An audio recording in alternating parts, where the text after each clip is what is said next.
Hello again. I just wanted to do a quick follow-up video to my last one, which was rather long, and in that video looked at the article posted by Racing Post covering the MP Kevin Hollinrake and colleagues writing to the Justice Secretary suggesting that the WealthTek trial be brought forward to alleviate some of the stress on the victims of the scandal and open up the possibility that they might receive their money back sooner should a successful prosecution be achieved.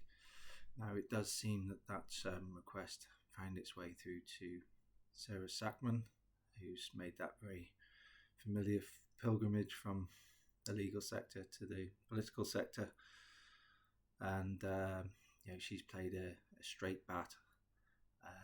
The judiciary is independent, and I couldn't possibly comment and intervene, and so on and so forth.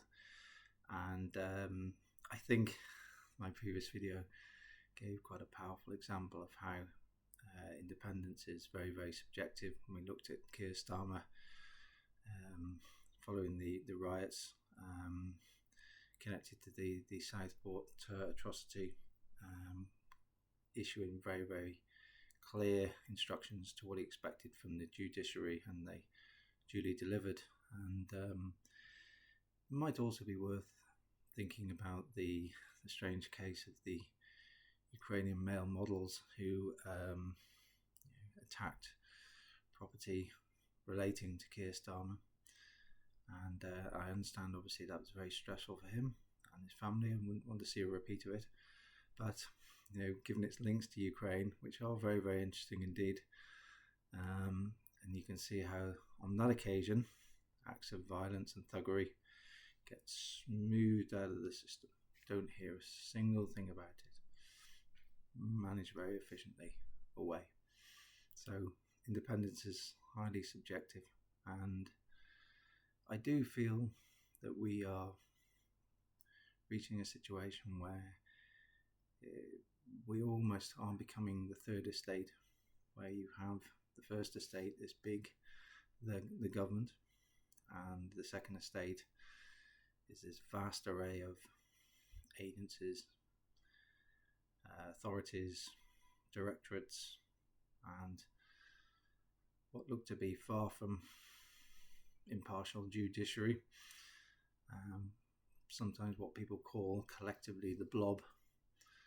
And then there's the third estate, which is us, who we are somewhat looked down upon, treated with contempt, and bled dry, as we'll probably see in August, should the November, should the bond markets not turn on Rachel Reeves sooner. And it's as I've shown through this series of videos, it's almost like they don't care. You can dismantle the narrative, and the inconsistencies can be shown very, very easily. But they just look upon us with complete contempt and almost grin and say, "There's nothing you can do. So what?" And in terms of Starmer himself, I stress this metaphorically, as I completely remove the physical side of it, because I wouldn't want to see any harm come to him. He is very much like Robespierre.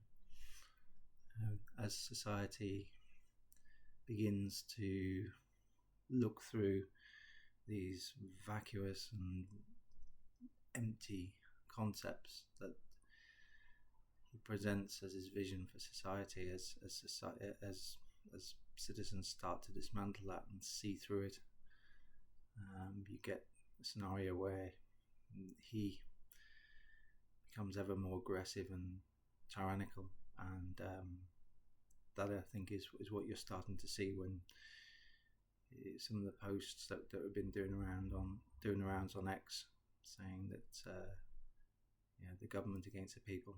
It's almost like as you start to dismantle these phony narratives, that they turn the state against its own people. And I think that's where we are, which is quite a scary thought, but and not a situation which will possibly end well, and you can feel it in the air that people have had enough, and in various guises, and it's becoming quite almost like a powder keg of frustration.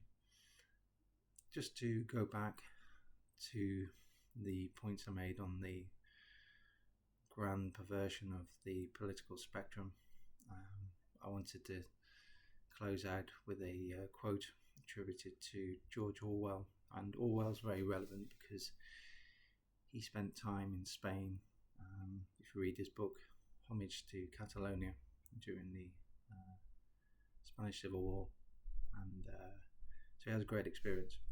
And in terms of the tyranny of big government and how really socialism and fascism aren't really that much apart. Take a listen.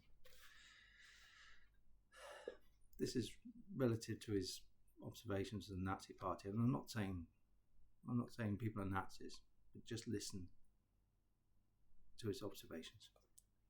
The state, which is simply the Nazi Party, is in control of everything.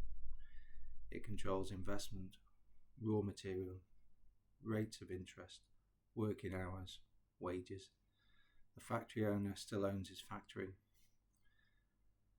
but he is for all practical purposes reduced to the status of a manager.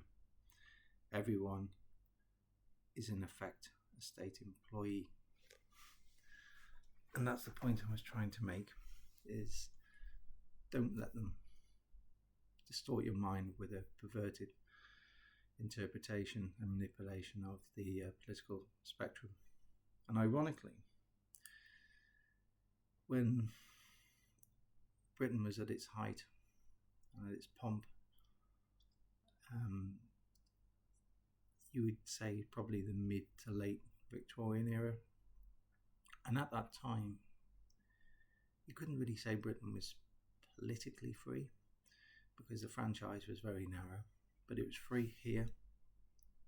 You could think and say things with freedom, and it was free in terms of the movement of capital largely. And I'll give an example of how you might assess that. If you go to Highgate Cemetery, you'll see the grave of Karl Marx. So in what of its time was the greatest capitalist state in the world, he was still free to work here. That's how free Britain was when it was at its height. And there's another book I'm not sure I've got it here. If I can find it, I will show you. But it's worth it. Should have got it out prior. I'd like to make the point. It's actually called The Secret Agent. It's written by Joseph Conrad, a Polish-British author.